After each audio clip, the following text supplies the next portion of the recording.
CEFAPSIC, Centro Especializado en Formación, Capacitación y Asistencia Psicológica, formando especialistas, impulsando al éxito.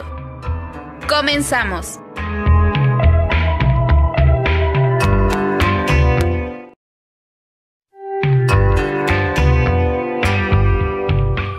Hola, ¿qué tal? Muy buenos días. ¿Cómo están? Les pedí una disculpa por los minutos de retraso, pero ya estamos aquí al aire.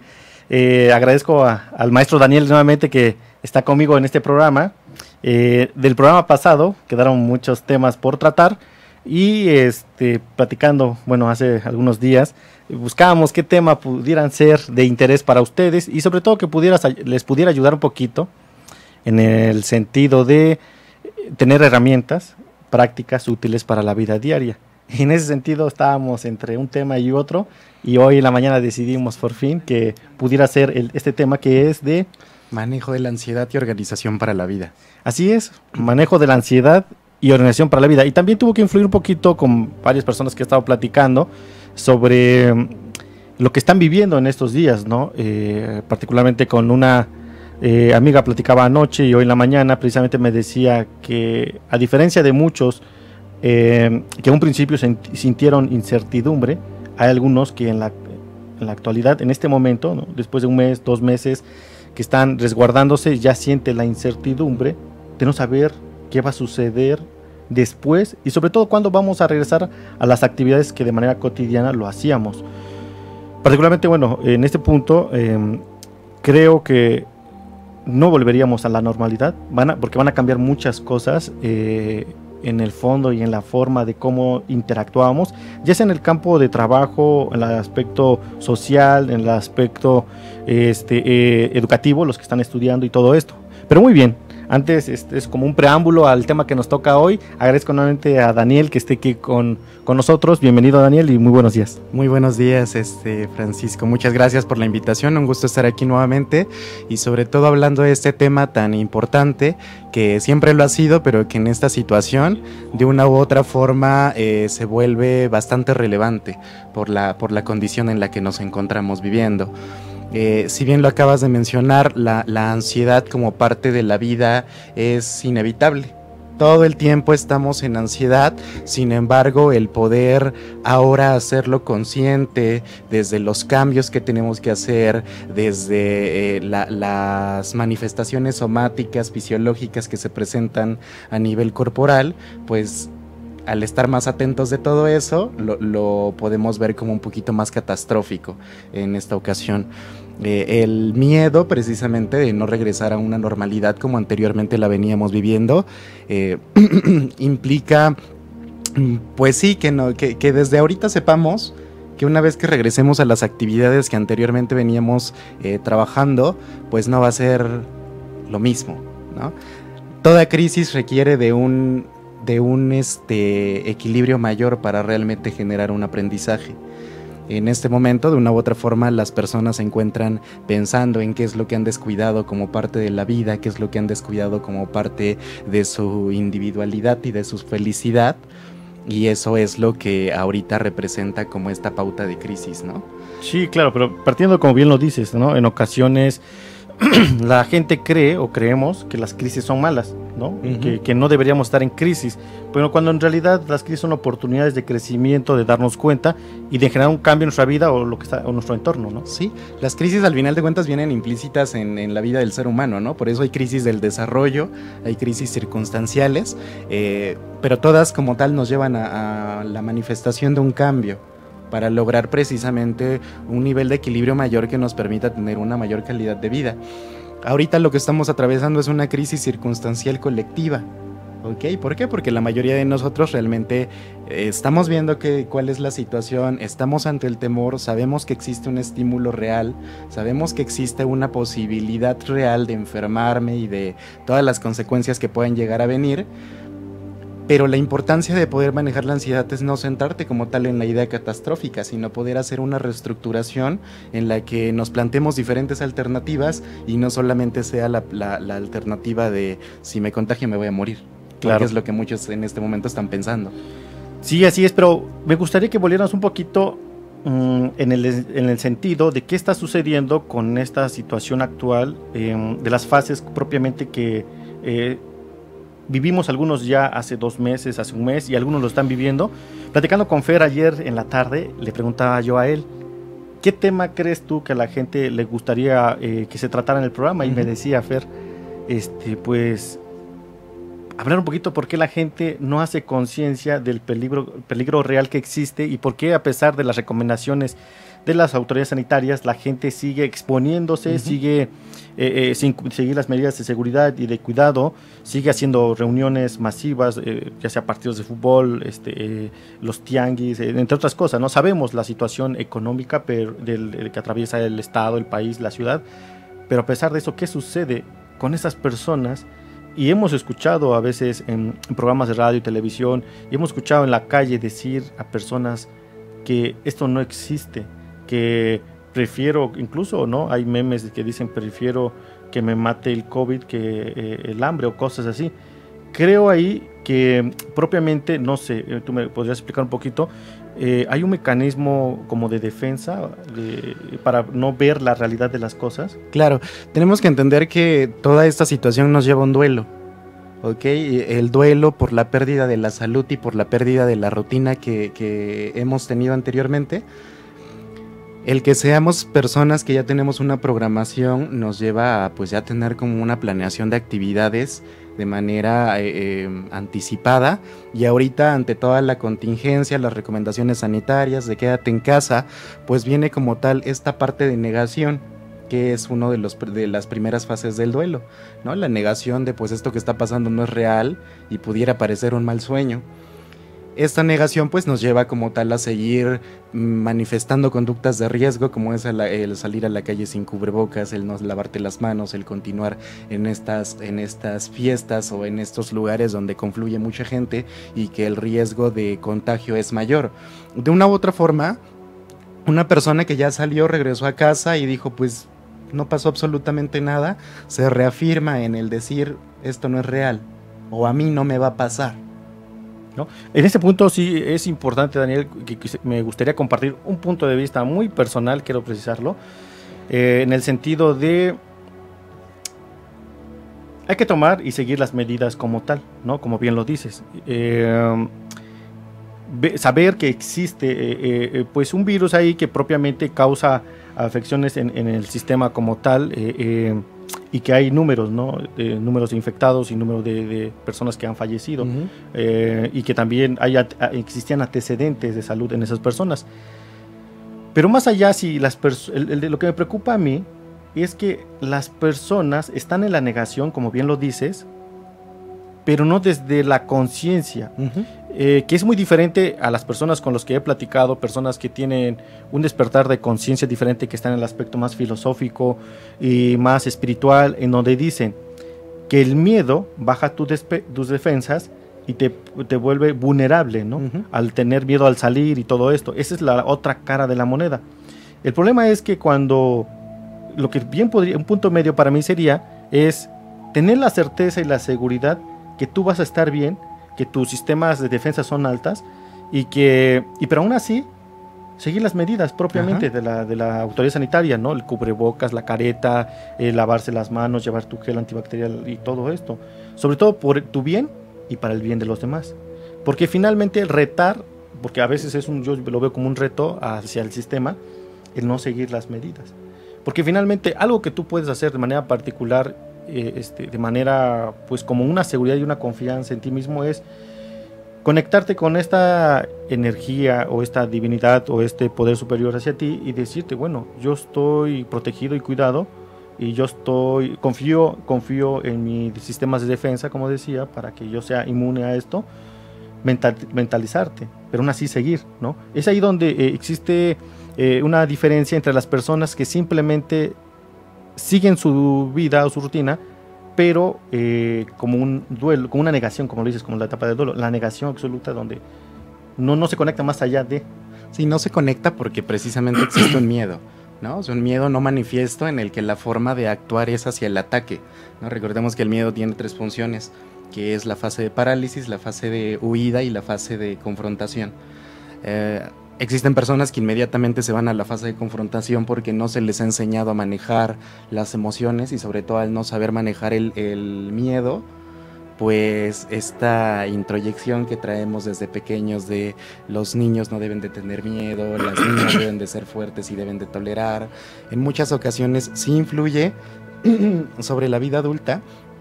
Porque como bien lo dices, no nos lleva a la conciencia de decir, ok, voy a seguir saliendo pero voy a tomar las medidas necesarias, sino de una u otra forma es el tratar de reafirmar que yo tengo la fuerza y que no soy vulnerable. A veces defendemos mucho eso y como mexicanos lo tenemos muy, muy presente, el decir, con perdón de la palabra, pero dicen el mexicano tiene que ser chingón y si no, no es mexicano. Entonces ante eso, pues ¿qué pasa? Que la gente sigue manejándose desde esa idiosincrasia. Si lo trasladamos ya a un proceso de lo que nos plantea el modelo del cambio, la primera fase del modelo del cambio se llama precontemplación. En la precontemplación como tal, la persona niega totalmente la presencia de un riesgo y ante la comprobación de que existe un estímulo real, la persona se basa bajo la creencia de decir yo controlo lo que me sucede, por lo tanto si yo digo que no, es un no. Totalmente desde la inconsciencia, ¿ok? Tendríamos que generar todo un proceso en el que se sensibilice a la persona para que pase una siguiente fase que es la contemplación, en el saber que existe una enfermedad, en el que saber que existe un riesgo, que existe peligro, que existe la presencia de emociones desagradables y que eso lo lleve pues como tal a prepararse para el punto de cambio. El prepararse considerando todos estos datos numéricos que ya tenemos, las recomendaciones de la Secretaría de Salud y que entonces esta persona como tal, ya con la información analizada desde la conciencia pueda decir, ok, ya estoy listo para accionar y para poder hacer los cambios necesarios que requiero para mi propio cuidado, ¿ok? Otro de los elementos que sigue es lo que mencionabas, la economía, ¿no? Personas que al final de cuentas no tienen un sustento económico fuera del contexto laboral, personas que viven al día a día y que como bien lo dices, ¿no? Pues prefiero que me mate el COVID a morirme de hambre encerrado en mi casa sin hacer absolutamente nada. Todos estos factores tanto van a ser interpersonales como van a ser sociales. La forma de creencia, la forma de percibir la enfermedad es uno, pero sí tenemos que ponernos en contexto de que hay personas que no tienen un recurso y que de una u otra forma ven más riesgoso el quedarse en casa sin hacer nada y que eso los lleve a un malestar mayor que lo que pudiera representar una enfermedad que se tiene comprobado que no el 100% de personas que la padecen pues llegan a la muerte. Sí, claro. Sí, sin duda es un tema que va mucho más allá en el sentido de desde dónde se están haciendo estas elecciones o estas decisiones de cómo actuar en este momento, ¿no? Pero regresemos al tema de hoy, que es el manejo de la ansiedad y organización de la vida. Porque finalmente, seguramente en otros lugares o en internet han visto mucha información referente por qué sí y por qué no la gente sigue las indicaciones. Pero aquí partamos de la ansiedad. ¿Qué es la ansiedad? Bien, si definimos la ansiedad, tiene que ver con la presencia de un estado emocional, o sea, no de una emoción, de un estado emocional que genera toda una sensación de malestar a nivel fisiológico y a nivel psicológico ante la presencia de un estímulo irreal, ¿ok? Si hacemos la diferencia, en este momento la ansiedad es situacional porque sí existe un estímulo. Todos sabemos que existe el COVID-19 y que es una realidad. Sin embargo, ¿cuál sería ese componente irreal, el sensacionalismo con el que lo abordan los medios de comunicación, ¿no? El hablar directamente de que el COVID representa la muerte y entonces la gente por ello empieza a crear ciertos temores o ciertas expectativas totalmente infundamentadas, porque sabemos que para que exista este nivel de mortalidad, a nivel mundial hablábamos hace unos meses del 2%, que va muy lejano a que toda persona que se contagia realmente lo llegue a vivir, pueda llegar a la muerte como tal. Muchas personas que se han infectado son asintomáticas, tienen un tratamiento, llevan una calidad de vida adecuada, tienen ciertos cuidados, Después de cierto periodo, pues se comprueba que como tal pasa el periodo de enfermedad. Cuando nosotros nos dedicamos a observar medios de comunicación, pues observamos todo el tiempo aquellas noticias que impactan, que es murió tal persona, se infectaron tantas personas, estamos en tal nivel de contingencia, las repercusiones a nivel salud, a nivel economía, a nivel laboral van a ser tales, y la gente se queda con eso. No selecciona la información y no toma en cuenta que de ese 100% de personas infectadas, el 95% se encuentra en un tratamiento con las condiciones adecuadas y llevando una vida totalmente funcional, pero con los cuidados sanitarios necesarios para esta condición de enfermedad. Claro, pero ese tema de la ansiedad va más allá, porque si bien en algunos casos vino a detonar más la situación que estamos viendo actualmente, pero mucha gente se acostumbró a vivir con niveles altos de ansiedad. Sí. De repente, cuando empezó a tener menos carga de trabajo o empezó a tener más tiempo para ellos mismos, de repente cuando ya no, ese tiempo que se ocupaban en trasladarse al trabajo, una media hora, 1 hora, 20 minutos, pues era estar ahí con ellos mismos, los hizo ver una realidad en la cual estaban viendo, creo yo, en algunos casos, una vida muy acelerada, una vida en donde no disfrutaban en el presente, en el aquí y la ahora, una vida en la cual era común comer en 10 minutos, 5 minutos rápido algo ligero y masticando salían, no sé, del desayuno de la casa al trabajo, que a la hora de la comida de repente ya dieron las 4 y apenas había que comer, o de repente en la noche ya están cenando tarde. Eso era algo común y habitual, una vida ajetreada, lleno de estrés y de ansiedad, pero que ahorita lo que está sucediendo es, al cambiar la rutina social, laboral y muchos aspectos más, con algunos yo creo que se están dando cuenta cómo vivían, y ahora siento yo que en algunos casos no saben cómo vivir esta nueva realidad que tienen en el aquí y el ahora. ¿Qué recomiendas para ellos, o qué piensas que pueda funcionar para ellos en ese sentido? Claro, más que ansiedad, las personas están adaptadas a vivir en estrés, ¿no? Cabe la importancia de poder separar lo que es la ansiedad, la angustia y el estrés, que son términos totalmente diferentes. Pueden encontrar ciertas similitudes, pero que de una u otra forma la función de cada una es totalmente independiente.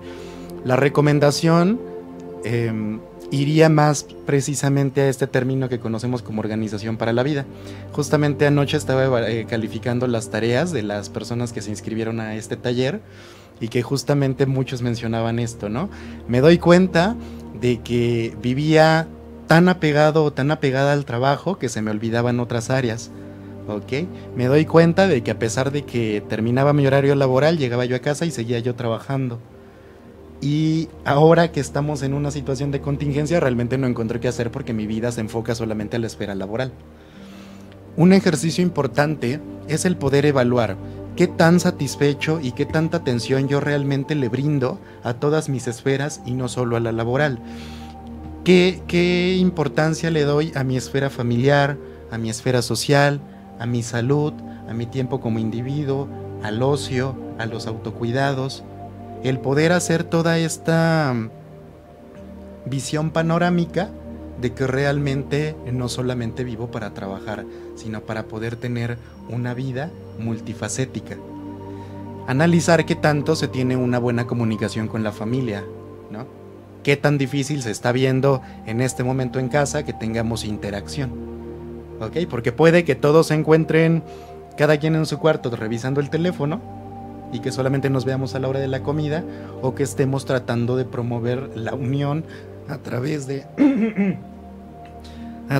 juegos de mesa, a través de dinámicas familiares, a través de que todos colaboramos en la cocina. Y es que ahí en ese aspecto lo que acabas de mencionar es importante, porque finalmente es un tiempo muy importante el que estamos teniendo ahorita en casa, porque muchos en algún momento regresarán de manera paulatina a sus trabajos, y si seguimos igual que antes, quiere decir que este espacio que propiamente se está dando ahorita para interactuar más en familia, no lo aprovechamos para generar un cambio en nuestros sistemas de comunicación y convivencia en familia. Sé que ayer te comentaba, Daniel, que en ocasiones cuando interactuamos con nuestros hijos, con los hijos como tal, a veces lo hacemos desde que las cosas se den rápido y que hagan bien las cosas a la primera y que no hay un nivel de paciencia, de tolerancia como padres para que los hijos como tal, de una u otra manera puedan hacer las tareas de la casa, ¿no?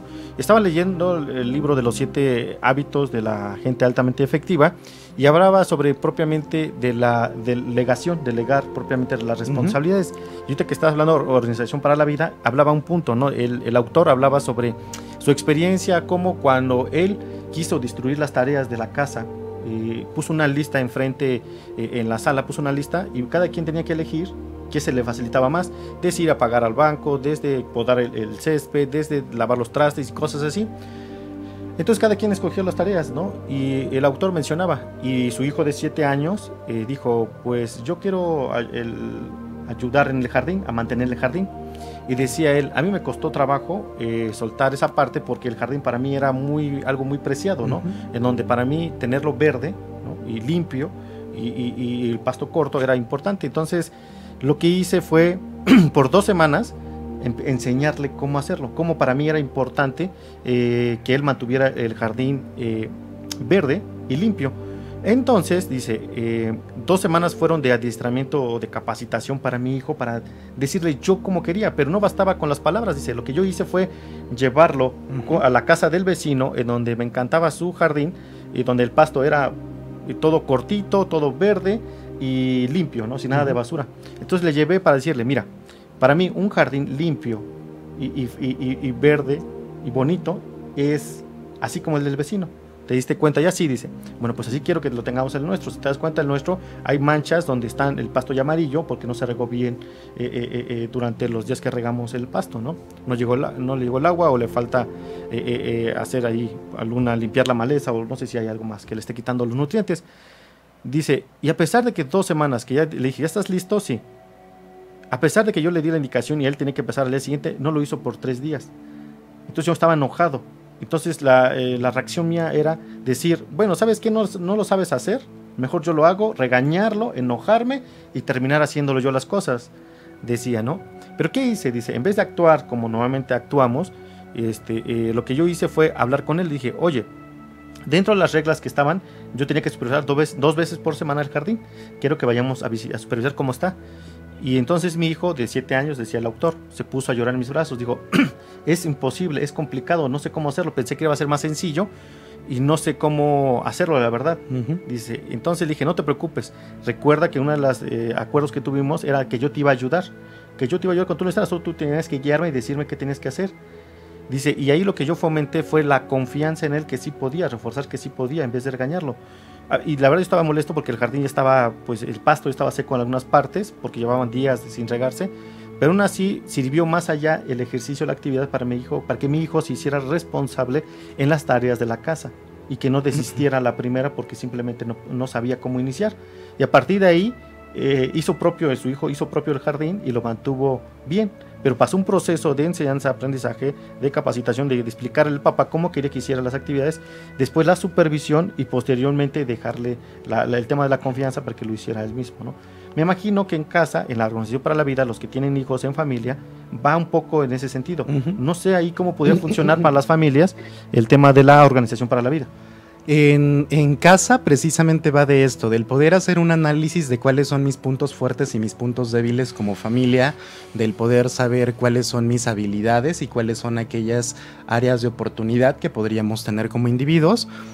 Y algo que observamos es ahorita que en casa se tienen que llevar clases, que los papás tienen que explicar las tareas a los hijos y que a veces pasa precisamente esto de que como no la hiciste bien me enojo y te grito, lo que hacemos es intimidar.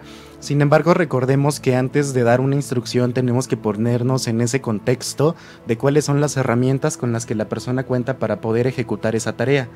Si bien un chiste común dentro de la población en general es que una persona dice, estoy triste, y le contesta a otra persona, no estés triste, y la otra persona le dice, gracias, no se me había ocurrido, ¿no?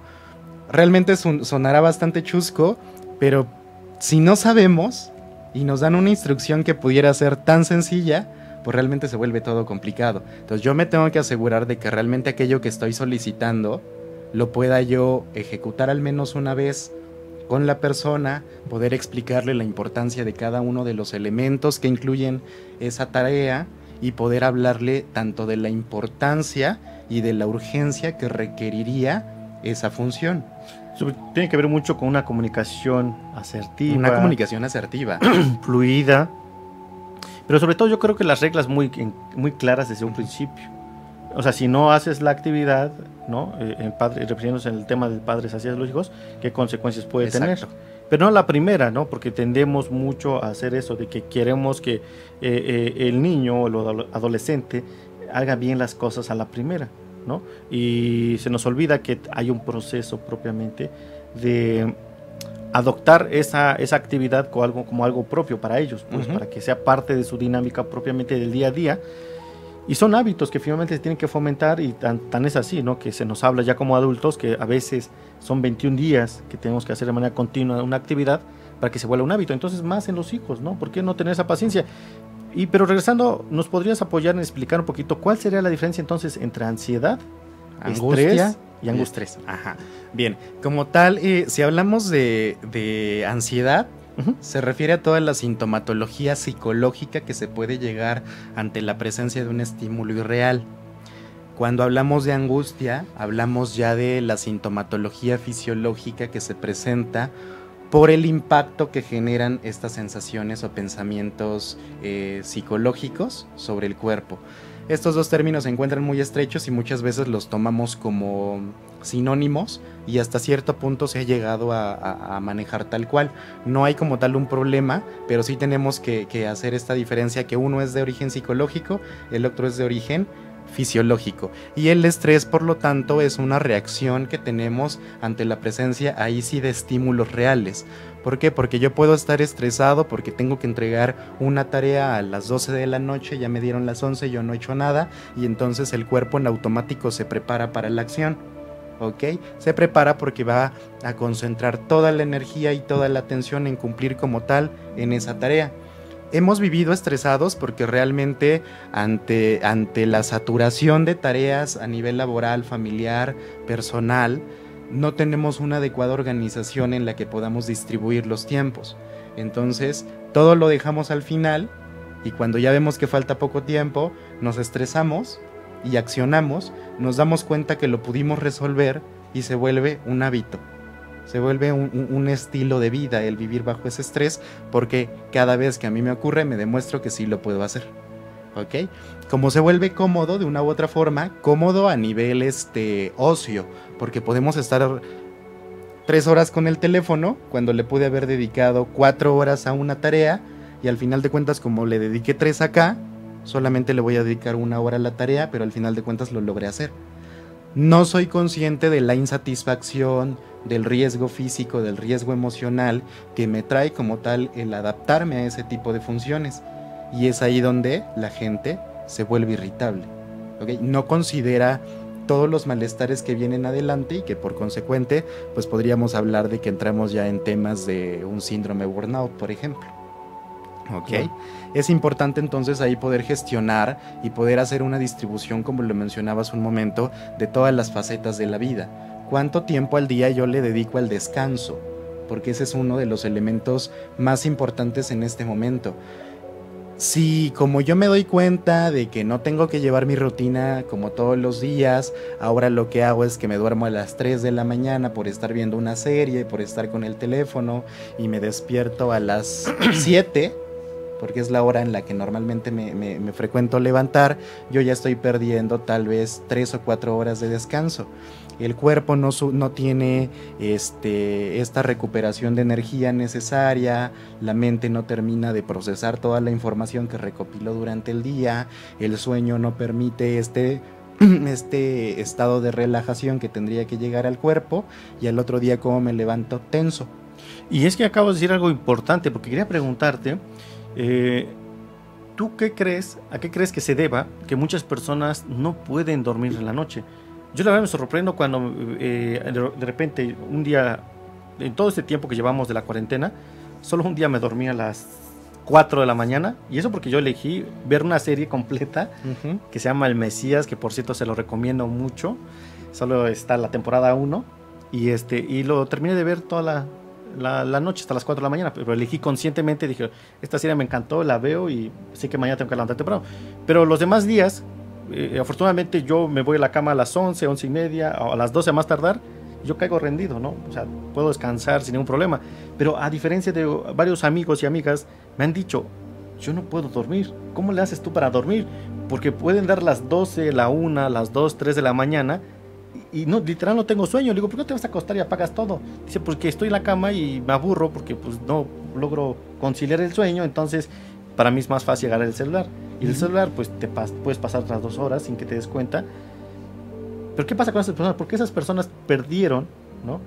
O dejaron de tener esa sensación de ir a la cama a descansar, o sea, de que literal están acostados y no concilian el sueño. Habría que preguntarnos qué tan productivo fue el día de esta persona, ¿ok? Porque puede que nos llegue la noche y empiezan estas ideas angustiantes de ¿qué hice? No hice nada, pues no avancé, tendría yo que haber hecho esto, tendría que haber hecho el otro, me voy a poner ahorita.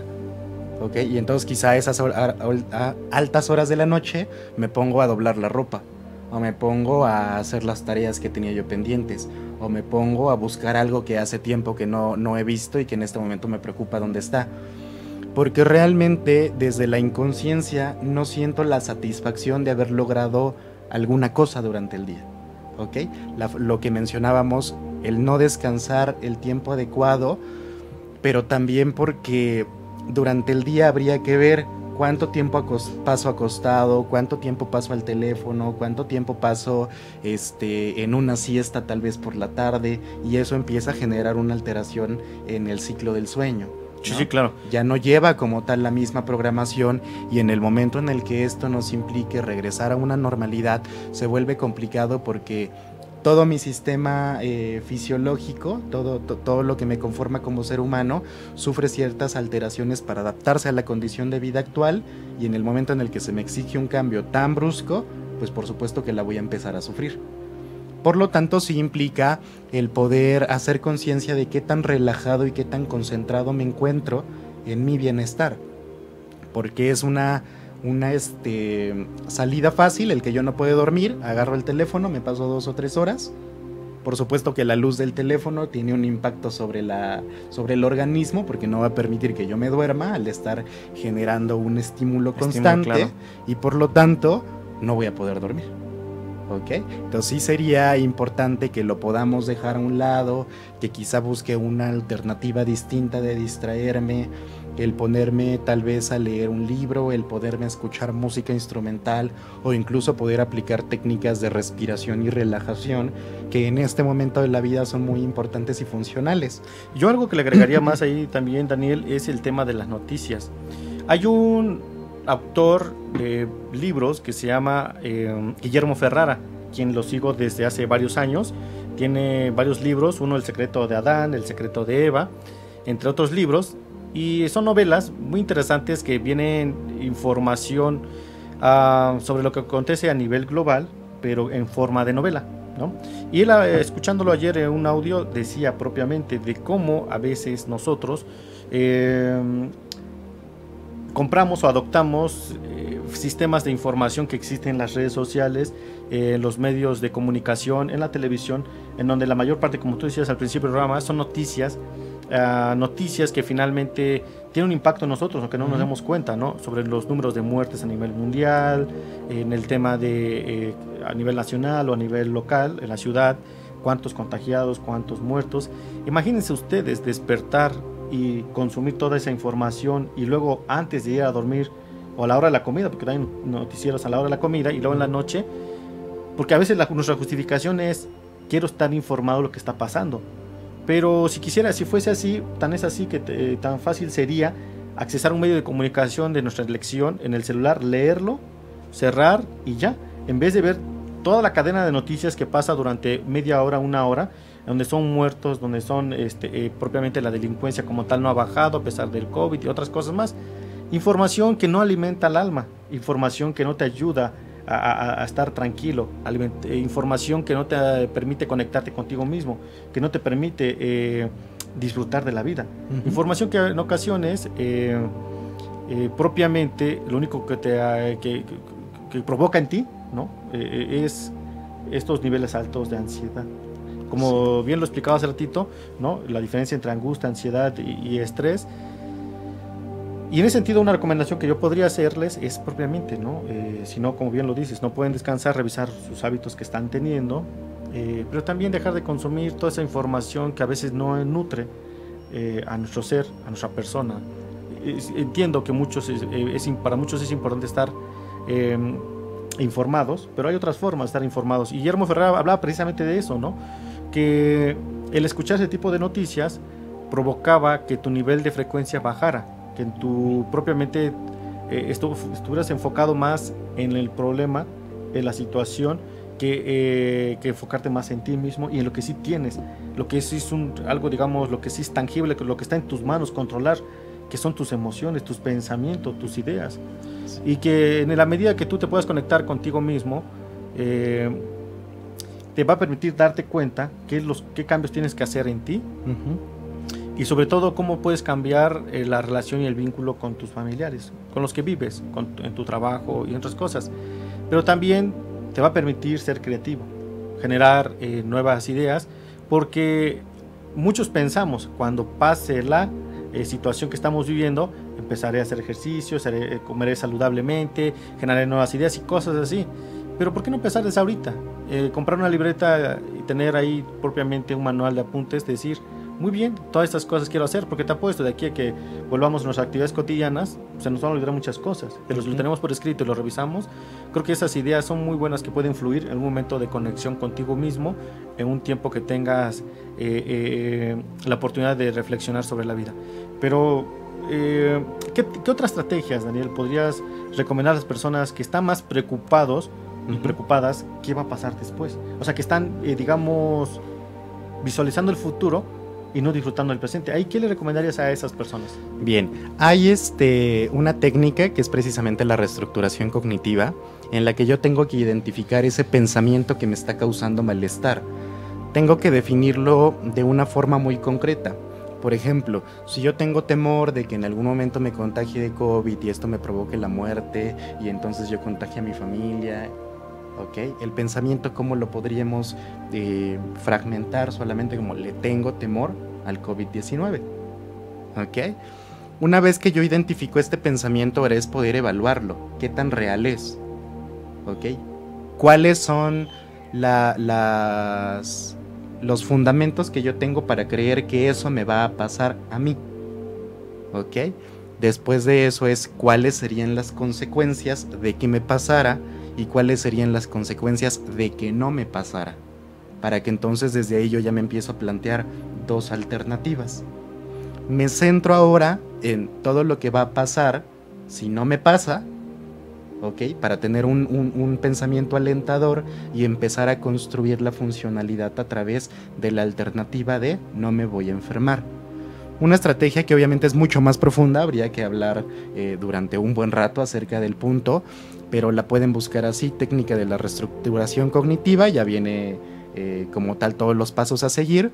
Esa sería una de las alternativas, y otra es buscar cuidados paliativos que tienen que ver con el manejo de la respiración, con el manejo de ciertas técnicas como es yoga, como es la meditación, como es la música, y que justamente, si te parece bien, ahorita podemos hacer una de las técnicas. Yo la voy guiando, tú la ejemplificas y todas las personas que se encuentren en casa la pueden ir llevando a cabo para que se den cuenta de qué impacto tiene sobre el cuerpo. Y lo que acabas de decir, lo hacemos. Pero antes, una recomendación. Hay muchas... vamos a recomendarles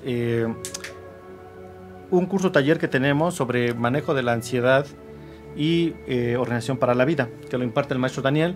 Es el segundo grupo que vamos a abrir. El primer grupo inició ya hace 20 días más o menos, 15 días por ahí, en donde vienen técnicas muy específicas para aplicarlo en la vida, para el manejo de la ansiedad y también para el tema de administración para la vida. Hay una técnica muy buena ahí que me platicaban algunos de los alumnos que es el de acomodar las cosas. ¿Cómo se llama? ¿El Kaizen? El Kaizen, ajá. Método Kaizen, que sirve mucho para también hacer un cambio en casa en cuanto a las cosas que tenemos desordenadas materialmente hablando, cosas físicas, ¿no? Claro, y justamente había por ahí varios comentarios en las tareas finales en el que decían, me doy cuenta de que me va a costar, pero es lo que necesito hacer.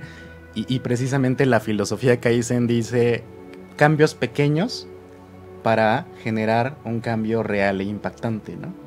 Entonces, todo este programa que se tiene como tal en la estructura del curso nos lleva a manejar los síntomas físicos y mentales que se están presentando a través de la ansiedad, pero a la par poder tener una mayor conciencia de cómo estamos organizando la vida para poder disfrutarla y para no tener que llegar a momentos de preocupación como para realmente poder hacer ahí conciencia de que estamos descuidando muchas áreas de la vida.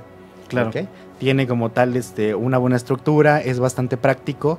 Cuentan ahí con mi asesoría, siempre estoy al pendiente de si tienen alguna duda con referente a las técnicas que vamos a manejar, y pues realmente está a un costo bastante accesible y los resultados que se obtienen pues son bastante buenos. Los invitamos porque finalmente creo que esas técnicas les puedan ayudar mucho en el día a día. Y no solo aquí durante este proceso de cuarentena o resguardo que tenemos, sino después en la vida día a día, ¿no? Cuando volvamos a nuestras actividades cotidianas. Pero también puede ser una herramienta, un instrumento que pueden replicar ustedes si son maestros, ¿no? Si son encargados del departamento de psicología u otras áreas que tienen vínculos con jóvenes o niños, que también pueden algunas actividades propiamente adaptarlas para ellos, sugerirlas, pero va más allá no solamente te sirve a ti como herramientas para vivir la vida, sino también para compartir con los demás. Exacto. Pues muy bien, ya por último también, como bien decías, las meditaciones son muy buenas.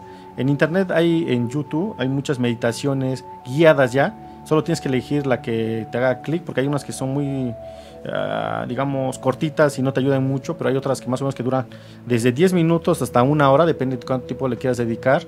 Estas meditaciones guiadas puedes estar con un tema específico, ¿no? De la abundancia, de la manejo del estrés, de la prosperidad, entre otras cosas. Entonces hay una por ahí de Chopra, una meditación de 21 días, muy bueno, pero está enfocado propiamente a la abundancia. También eso ayuda, donde hay que hacer actividades propiamente de redacción y también la meditación. Herramientas hay, solo hay que saber buscar, seleccionar las que nos puedan ser funcionales para este manejo del estrés, de la angustia, de la ansiedad, y sobre todo ahora pues poder descansar bien.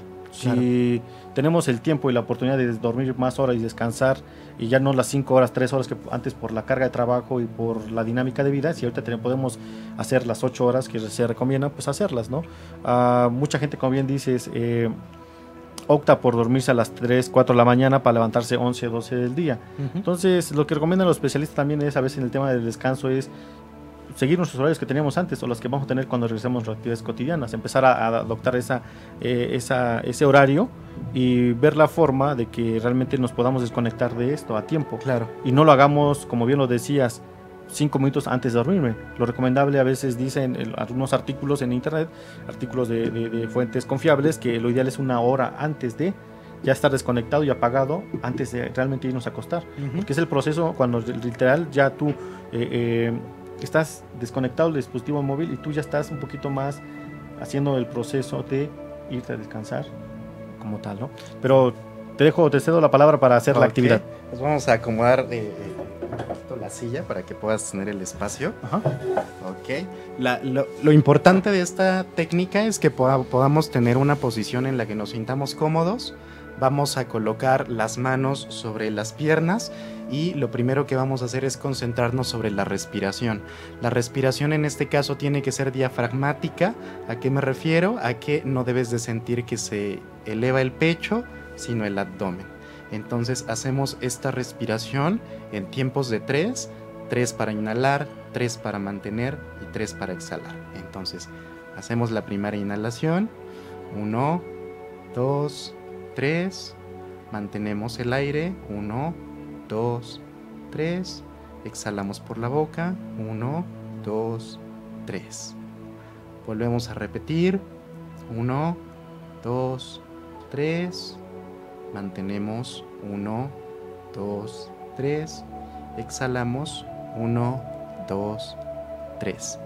Y te voy a pedir que en este momento busques ese pensamiento o esa imagen que te está generando angustia, temor, ansiedad o estrés. Ese pensamiento o esa imagen que sabes que genera malestar, y concéntrate en esa imagen. Trae todos los pensamientos que se le relacionan, y ante cada pensamiento empieza a sentir cómo tu cuerpo se tensa. Vamos a llevar este pensamiento y estas imágenes a sentirlas como energía, como una energía calurosa, como una energía incómoda, y ubica en qué parte de tu cuerpo se siente, sea en la cabeza, sea en el pecho. Ubícala y empieza a concentrarte en poder darle una forma. Y la forma que va a adquirir esta energía es la de una espiral. Una espiral que tú le vas a dar el tamaño, el color, la velocidad, incluso el sonido que puede emitir. Y concéntrate en observar en qué sentido gira. Si gira en sentido a las manecillas del reloj o gira en sentido contrario. Concéntrate en esa imagen y sé consciente de la respiración. Recordemos que es en tiempos de 3. Observa y siente cómo toda esa energía que provoca los estímulos desagradables empiezan a canalizarse. Haz conciencia de la velocidad. Observa el punto de origen de esa espiral y ahora con la mayor concentración, yendo hacia este punto de origen, con el poder de tu mente, vas a concentrarte para hacer que esta espiral cambie de sentido. Hazlo de manera lenta, de manera tranquila, y aplica toda la concentración necesaria hasta que logres que esta espiral empiece a girar en el sentido contrario al que inició.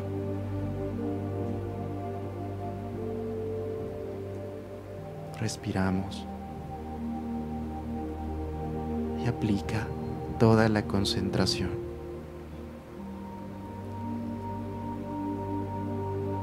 Ahora que lo estás logrando, empieza a generar que este espiral se estabilice, que tome una velocidad adecuada, que tome una forma adecuada,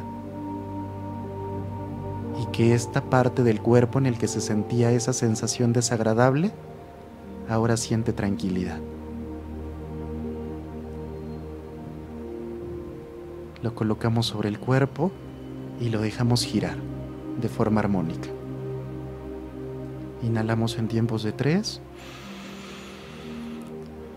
Mantenemos 1, 2, 3 y exhalamos. Lentamente, a tu ritmo, a tu tiempo, comienza a abrir tus ojos y haz conciencia del cambio que sientes en tu cuerpo después de haber realizado este ejercicio. Se nos fue el tiempo un poquito rápido. Esta técnica da para poder hacer un ejercicio mucho más largo en el que seamos más conscientes de la respiración, más conscientes del cambio que se presenta a nivel corporal, pero que pues sobre todo lo importante es que con estos sencillos pasos nos demos la oportunidad de sentarnos un momento en casa, de poder practicarlo y de poder generar un cambio positivo en nuestro estado emocional. En verdad se los recomiendo. Yo perdí noción del tiempo, en verdad me desconecté por una parte del tiempo y sentí como un minuto, pero pasaron varios minutos en el ejercicio. Agradezco nuevamente a Daniel y a Caro Mendoza por el espacio en Home Radio. Se los recomiendo a los que nos escuchan. Si quieren tener su propio programa aquí en Home Radio, tiene espacios a lo largo de la semana para que se pongan en contacto a los teléfonos de Home Radio o los de Faxip o los teléfonos de Cefaxip para que le podamos dar mayores detalles. Son 4 programas al mes de 1 hora de duración y pues con Caro Mendoza se pueden poner en contacto en Home Radio para tener su propio programa y compartir diferentes temas, ¿no?, relacionados con el desarrollo humano, crecimiento personal, crecimiento espiritual, entre otros. Quiero saludar a todos los que nos ven, a Jesús, a todos los que nos Iguari, Yadi, Marina, por ahí Mario Bertado, a Avi, mi hermana, a Mateo, a Oscar, a todo el equipo de Cefapsic y a todos los que nos escuchan en general, y recuerden que es importante cuidar de la salud mental y nuevamente los invitamos a este taller sobre manejo de la ansiedad y organización para la vida, en el que nos podremos tomar el tiempo necesario para aplicar todas las técnicas que tendrán un impacto positivo sobre tu estilo de vida. Muy bien, ha sido un gusto estar con ustedes en esta mañana, deseándoles que tengan una semana, lo que resta de la semana, pues productiva, tranquila, relajante, y todo confiando y creyendo que todo va a estar mucho mejor de lo que está ahora. Muchas gracias y buena tarde. Los psicólogos Alejandra Guzmán y Juan Daniel Cruz te esperan en la próxima emisión de Cefapsic, centro especializado en formación, capacitación y asistencia psicológica. Formando especialistas, impulsando al éxito. Hasta la próxima. Los psicólogos Alejandra Guzmán y Juan Daniel Cruz te esperan en la próxima emisión de Cefapsic, centro especializado en formación, capacitación y asistencia psicológica. Formando especialistas, impulsando al éxito. Hasta la próxima.